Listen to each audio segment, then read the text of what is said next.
माननीय श्री पद्माराम।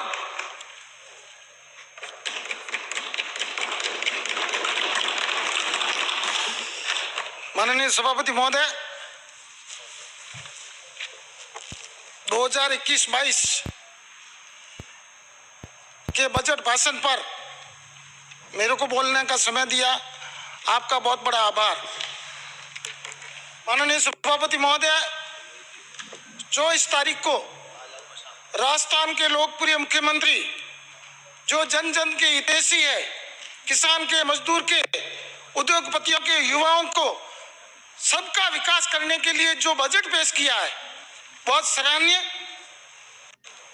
स्वागत योग्य और राजस्थान का उत्थान, राजस्थान का विकास, राजस्थान की प्रगति की ओर अग्रसर करने वाला बजट है। मैं आप सभी की ओर से, राजस्थान की पूरी जनता की ओर से माननीय मुख्यमंत्री महोदय को, माननीय मुख्यमंत्री जी की पूरी टीम को, पूरे मंत्रिमंडल को धन्यवाद देना चाहूंगा, जिन्होंने के दिल में जज्बा है कि राजस्थान की जनता ने हमको सेवा करने के लिए भेजा है और उस सेवा का पूरा मौका दे और जनता के उत्थान के लिए, जनता की पीड़ा को समझने के लिए, जनता के सुख दुख में भागीदार बनने के लिए, भागी बनने का सौभाग्य प्राप्त हुआ है। इसलिए मैं माननीय मुख्यमंत्री जी को धन्यवाद देना चाहूंगा। माननीय सभापति महोदय, जो पिछले 1 साल से इसी मार्च के महीने के अंदर कोविड-19 का पहला वायरस पूरे भारत के अंदर आया और एक ऐसी महामारी जो हर आदमी के दिल में एक दर्द पैदा हुआ, एक भय पैदा हुआ कि यदि मनुष्य से डरने का पहला समय, हमारे से पहले 100 साल, 100 साल पहले की बात है, जब महामारी आई थी, तब लोग मनुष्य डरने का काम किया था। वो महामारी जो यहाँ आई और उस भयंकर महामारी के अंदर पूरे विश्व को हिला के रख दिया और हमारे राजस्थान के लोकप्रिय मुख्यमंत्री जी ने उस संकट की घड़ी के अंदर आम जनता का जीवन की रक्षा कैसे करें, आम आदमी को सुरक्षित कैसे रखें, आम आदमी की हर पीड़ा के अंदर भागीदार कैसे बने, उसके अंदर जो कुशल नेतृत्व, कुशल मैनेजमेंट और सभी को साथ में लेकर, कर्मचारियों, अधिकारियों, पक्ष हो, विपक्ष हो, साधु हो, संत हो, सबको साथ में लेकर जो मैनेजमेंट किया और पूरे देश के अंदर एक राजस्थान मॉडल साबित किया, इसलिए माननीय मुख्यमंत्री जी को मैं धन्यवाद देना चाहूंगा। माननीय मुख्यमंत्री जी को एक चीज का भी धन्यवाद देना चाहूंगा कि जब 2008 के अंदर राजस्थान में कांग्रेस की सरकार आई और माननीय मुख्यमंत्री जब शपथ ग्रहण की, उनके साथ पहली उनकी प्राथमिकता की निःशुल्क दवा योजना लागू की। उस योजना को आगे बढ़ाते हुए निःशुल्क जांच योजना को बढ़ाया, उसके साथ साथ हमारे यहाँ पीएस या सीएसएम की व्यवस्था की, दवाई का दर्जा बढ़ाया, जो कोविड-19 की जांचों की एक भी यहाँ नहीं होती थी, आज प्रतिदिन 70,000 जांचों करने का जो ढांचा तैयार किया, आईसीयू की व्यवस्था की, कॉलेजों के अंदर हर जिले के अंदर मेडिकल कॉलेज खोलने की व्यवस्था की। माननीय मुख्यमंत्री जी को धन्यवाद देना चाहूंगा। जिस प्रदेश के मुखिया के दिल में जज्बा हो कि मेरी जनता सुखी रहो, मेरी जनता के साथ कोई तकलीफ नहीं हो, आज पैसे वाले लोगों को कोई तकलीफ नहीं है। आयुष्मान भारत महात्मा गांधी बीमा योजना एक गरीब की पीड़ा है, गरीब आदमी है जिसकी जेब में पैसे नहीं है, उसका बच्चा बीमार हो गया, उसके माँ बाप बीमार हो गया, उसका भाई बीमार हो गया, उसकी दवाई का तकलीफ करने की जरूरत नहीं है, आज उसको चिंता करने की जरूरत नहीं है। लघु सीमांत किसान, मजदूर, गरीब, उनके बीमे के पैसे भी राजस्थान सरकार जमा करेगी और 5 लाख रुपए तक का इलाज निःशुल्क होगा। माननीय मुख्यमंत्री जी को धन्यवाद देना चाहेंगे। पहले भी मुख्यमंत्री जी ने घोषणा की 5 जो गंभीर बीमारी है, कैंसर है, एड्स है, ऐसी कई बीमारियों के इलाज के लिए निःशुल्क दवाई योजना लागू की थी। मुख्यमंत्री जी को धन्यवाद देना चाहेंगे।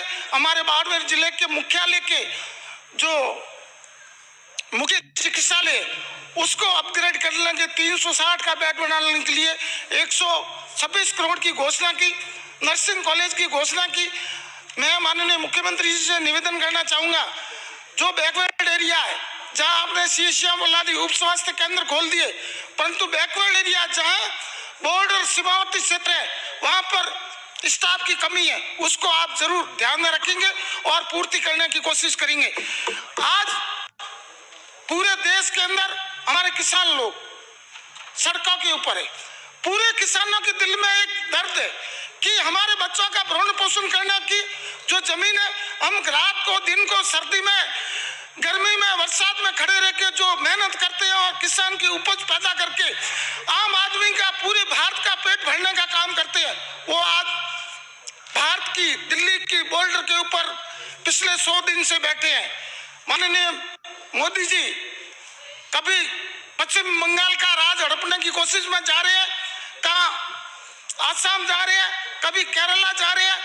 माननीय प्रधानमंत्री जी को और माननीय गृह मंत्री जो आज देश के दो महान शक्ति है, उन दोनों के नाम से ही राज चलता है और किसी का कोई लेना देना नहीं। इन लोगों को एक मिनट भी किसानों के बारे में सोचना, किसानों की बात सुननी, किसानों की समस्या का समाधान कैसे हो, इनको धरने से कहने हटाने की पीड़ नहीं है। उनको तो उद्योगपतियों को, उद्योगपति लोग जिन्होंने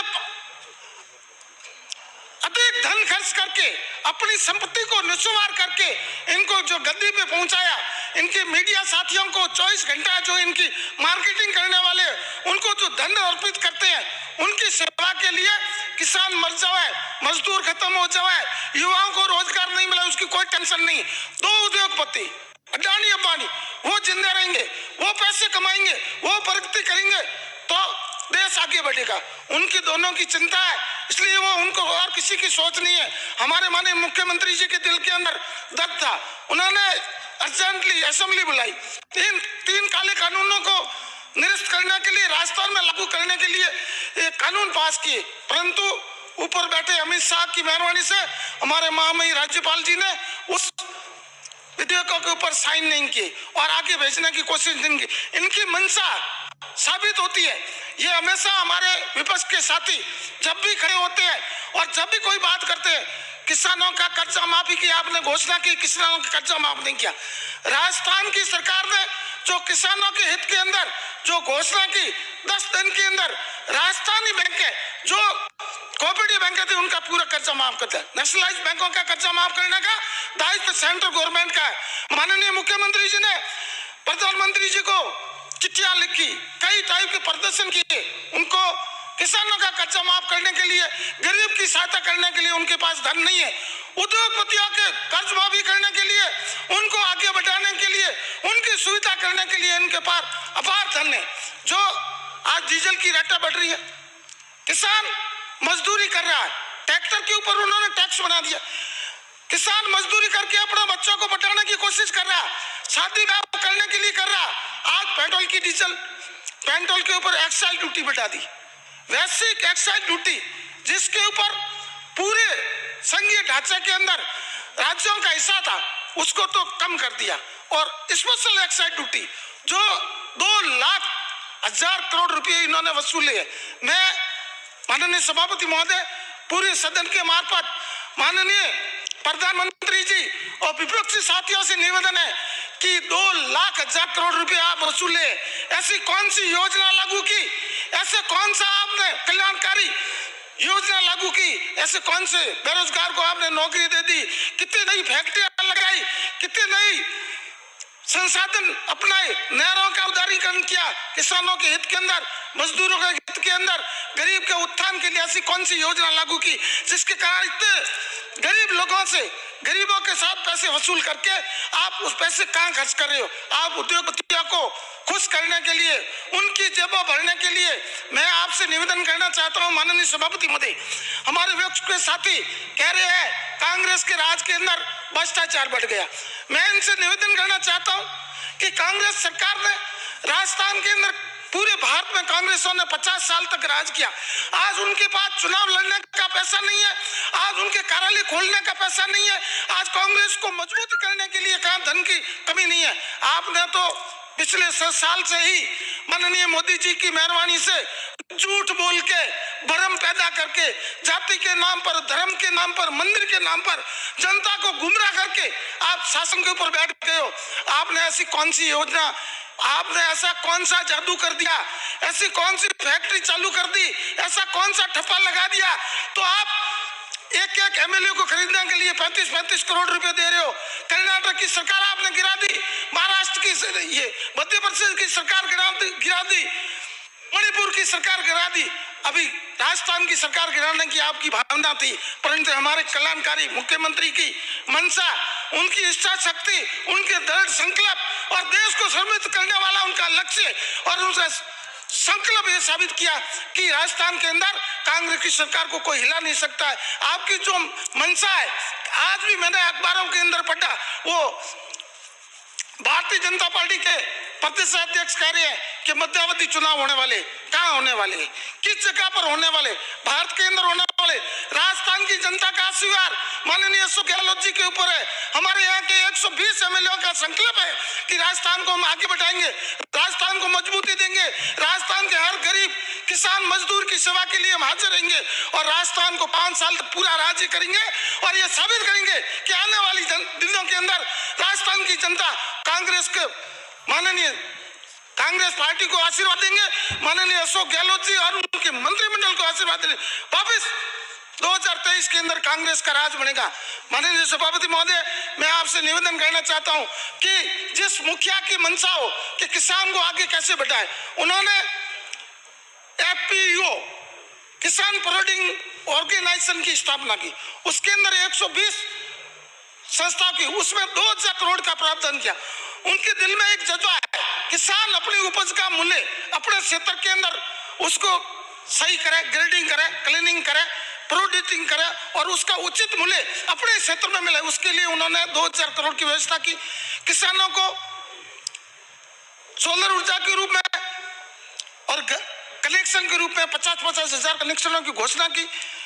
माननीय भारतीय जनता पार्टी के लोग हमेशा कह रहे कि किसानों के आपने घोषणा की 5 साल तक बिजली के बिल नहीं मिलेंगे।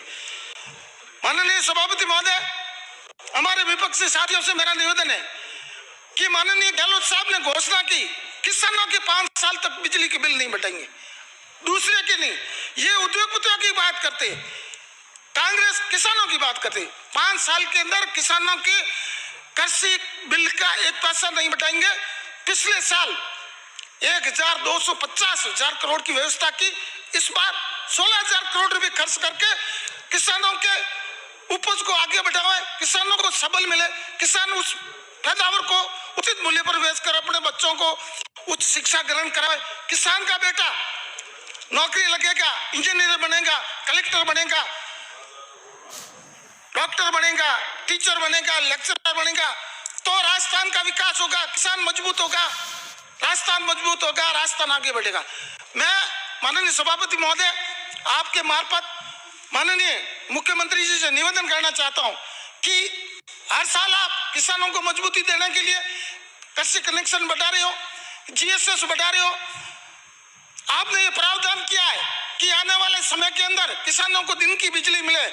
मेरा निवेदन है कि हमारा बाड़मेर जिला सीमावर्ती क्षेत्र है, बाड़मेर और जैसलमेर जो बिल्कुल सीमा के सटीक क्षेत्र है, वहाँ हमारे आदिवासी लोग, भील समाज के लोग, उनका जीवन स्तर बहुत निम्न है, उनका मूल धंधा कृषि है और वो शिक्षा से वंचित है। उनके हमेशा ही शिक्षा से वंचित को आगे बढ़ाने के लिए माननीय मुख्यमंत्री जी ने आगे बढ़कर सहयोग किया। तो मेरा निवेदन है कि भील एसटी जाति के लोगों को बाड़मेर और जैसलमेर जिले को सीमावर्ती क्षेत्र मानते हुए कृषि कनेक्शन में प्राथमिकता देने का मैंने कई बार निवेदन किया। माननीय मेवाराम जी ने भी निवेदन किया। हमारी सबकी भावना है कि यदि इससे आप नहीं कर और कोई प्रावधान या यदि कोई टेक्निकल प्रॉब्लम आ रही हो तो एक बाड़मेर जिले को स्पेशल 1000-2000 जितनी भी आपकी मंशा हो, इतने कनेक्शन देके उन गरीब लोगों को आगे बढ़ाने की कोशिश करें। टाडा माडा योजना के अंदर हमारे आदिवासी लोगों को सब सुविधा का मिल रहा, उसी के समान ही हमारे एसटी के लोग हैं, वहाँ उनका नौकरियों के अंदर भी 0.5 या 2% ही है और उनका जीवन स्तर बहुत निम्न है, शिक्षा से वंचित है, उनका रहन सहन आदिवासी लोगों के समान है। उनका उद्धार करने के लिए, उनको शिक्षा की कड़ी से जोड़ने के लिए आप मेहरबानी करके कृषि कनेक्शनों के अंदर प्राथमिकता दें और नौकरी के अंदर कुछ हिस्से पर उनको आगे बढ़ाने की कोशिश करें, ये मेरा निवेदन है। माननीय सभापति महोदय, पिछली भारतीय जनता पार्टी के राज के अंदर बातें उन्होंने बहुत बड़ी की, विकास की बात की, लोगों को लुभाने की बात की। आज पूरे राजस्थान की इनकी सड़कों की हालत अच्छी नहीं है। पिछले 2 साल से जब भारतीय जनता पार्टी का शासन जाने की कतार में था, उस समय उन्होंने बिना प्रावधान आनंद फानन में दुनिया भर की घोषणा कर दी, टेंडर लगा दिए, बजट का प्रावधान नहीं था, उनकी पूर्ति की। उसके बाद में कोरोना आ गया। कोरोना 1 साल के अंदर जो पूरे देश को हिला के, विदेश को, पूरे संसार को हिला के रख दिया। रेवेन्यू घट गया, लोगों की नौकरियां चली गई, मजदूरी खत्म होगी। उन कठिन संकट के अंदर माननीय मुख्यमंत्री जी ने जो आर्थिक मैनेजमेंट किया, उस मैनेजमेंट को आगे बढ़ाते हुए उन्होंने बजट पेश किया। मैं माननीय मुख्यमंत्री जी को धन्यवाद देना चाहूंगा कि उन्होंने कई जिलों के अंदर अपग्रेड सड़कें बनाकर अच्छी सड़कें बनाने की कोशिश की। प्रत्येक विधानसभा के अंदर 5 करोड़ रुपए देके मिसिंग लिंक या नवीनीकरण सड़कों की घोषणा की। मैं माननीय मुख्यमंत्री जी से निवेदन करना चाहता हूं कि बाड़मेर जिले के अंदर आपने चौहटन विधानसभा का नाम लिया, परंतु जो सड़कें थी उसके अंदर 1 इंच भी मेरी नहीं है।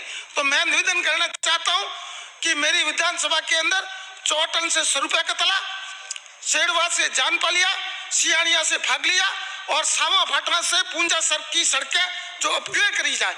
ये बहुत बड़े कस्बे हैं, यहाँ कई पंचायतों का आगमन है, यहाँ आते हैं जाते हैं, किसानों को यहाँ डबल क्रॉप एरिया आने जाने की असुविधा होती है और जो सड़कें बिल्कुल जर्जर हो गई है, उन सड़कों का नवीनीकरण के प्रावधान करें, यही मेरा निवेदन है। मैं माननीय सभापति महोदय, आपके मार्फत माननीय मुख्यमंत्री जी को धन्यवाद देना चाहूंगा कि शिक्षा की अलख जगाने के लिए शिक्षा एक ऐसा मूल मंत्र है जो जिस समाज में, जिस मजहब में, जिस क्षेत्र में शिक्षा है वो हमेशा आगे बढ़ेगा, उनकी उन्नति होगी, उनको कोई रोक नहीं सकता है। जिस समाज के अंदर जिस वर्ग में शिक्षा है, तो शिक्षा को आगे बढ़ाने के लिए माननीय मुख्यमंत्री जी ने कई स्कूलों को क्रमोन्नत किया, आगे भी क्रमोन्नत होने के लिए कर रहा। हर ब्लॉक पे उन्होंने महाविद्यालय खोलने की घोषणा की है, नर्सिंग स्टाफ बढ़ाने की घोषणा की। मेरा निवेदन है कि जहां पंचायत मुख्यालय है, अभी आपने पंचायती राज को मजबूती देने के लिए पंचायती राज का पुनर्गठन किया, पंचायत मुख्यालय पर यदि 10वीं स्कूल, हायर सेकेंडरी स्कूल नहीं है, वहाँ स्कूल खोलने की घोषणा करें और जिस स्कूलों के अंदर जो सीनियर सेकेंडरी पंचायत मुख्यालय स्कूल है वहाँ प्रिंसिपल के पद खाली है, उनको प्राथमिकता भरे और लेक्चरर के और वरिष्ठ अध्यापक, विषय अध्यापक की कमी है। जो मेरी विधानसभा के अंदर जो पिछड़ा क्षेत्र है, अल्पसंख्यक अनुसूचित जाति जनजाति के लोग जहाँ रहते हैं, वहाँ अध्यापकों की बहुत कमी है। मैंने माननीय प्रदेश अध्यक्ष महोदय जी को लिख के दिया है और मेरे को पूर्ण विश्वास है कि इस भर्ती के अंदर वो पूर्ति करने की कोशिश करेंगे। परंतु माननीय मुख्यमंत्री जी से मेरा निवेदन है कि शिक्षा को आगे बढ़ाने के लिए, शिक्षा नीति को मजबूती देने के लिए, राजस्थान को प्रगति की ओर अग्रसर करने के लिए जहां भी जो विषय अध्यापकों की कमी है उनकी पूर्ति करें, उनको मैनेजमेंट को देखें।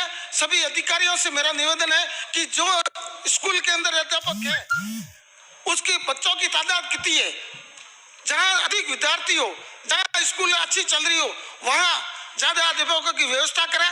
और जो सिटियों के अंदर जहां गांवों के नजदीक कब्जों के कस्बों के जो बच्चों की संख्या 0 के बराबर है और वहाँ 20-20, 40-40 अध्यापक बैठे हैं, उनकी सटनी करके ग्रामीण क्षेत्रों में भेजे और शिक्षा को आगे बढ़ावे।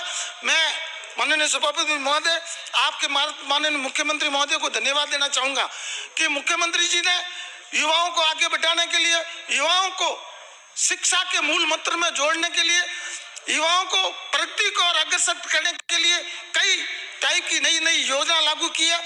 अभी मनी कंक्लूड करें। एक मिनट साहब, 2 मिनट खसूंगा। अभी जो मेरा निवेदन है कि मेरी विधानसभा के अंदर माननीय मुख्यमंत्री जी ने 4 बड़ी घोषणाएं की है। एक चौहटन क्षेत्र को इंडस्ट्रियल एरिया घोषित करने की है। एक चौहटन क्षेत्र में आवासीय विद्यालय अल्पसंख्यक आवासीय विद्यालय बहुत बड़ी मांग थी और अल्पसंख्यक वर्ग के लोग जो लड़कों को तो स्कूल भेजते थे पर लड़कियों को स्कूल भेजने के लिए प्रेस कर देते।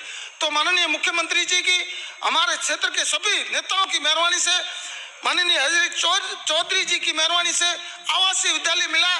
बहुत बड़ी मेहरबानी की है, मैं इनको धन्यवाद देना चाहूँगा। मेरे विधानसभा में आईएन पानी की और बिजली के कनेक्शन की आईएन की घोषणा की, मैं इनको धन्यवाद देना चाहूँगा। मेरा निवेदन है कि मेरे विधानसभा क्षेत्र चौहटन के तहसील धनाऊ के अंदर चौकी है। विधानसभा क्षेत्र का एरिया बहुत लंबा है, आबादी घनत्व ज्यादा है, वहाँ पुलिस चौकी को थाना में प्रमोनित करें और चौहटन मुख्यालय पर अपर एवं सेशन न्यायालय का कोर्ट खोले। मैं माननीय सभापति महोदय आपके मार्फत माननीय मुख्यमंत्री जी धन्यवाद देना चाहूंगा। उनके दिल में गरीब, किसान, मजदूर, अनुसूचित जाति, जनजाति, अल्पसंख्यक सभी वर्गों को आगे बढ़ाने की कोशिश की है। मेरे विधानसभा क्षेत्र चौहटन में सोइया धाम जो कुंभ मेला का सेकंड है, उनका जुरूनदार, उनका पर्यटक स्थल मानने उनको शामिल करें और कासम शाह की दरगाह जो पवित्र दरगाह है, वहां पर 36 कुंभ के लोग हर सोमवार को दर्शन करने के लिए आते हैं, उनको भी पर्यटन स्थल में शामिल करा। आपने मेरे को बोलने का समय दिया, आपका बहुत बहुत धन्यवाद। जय हिंद।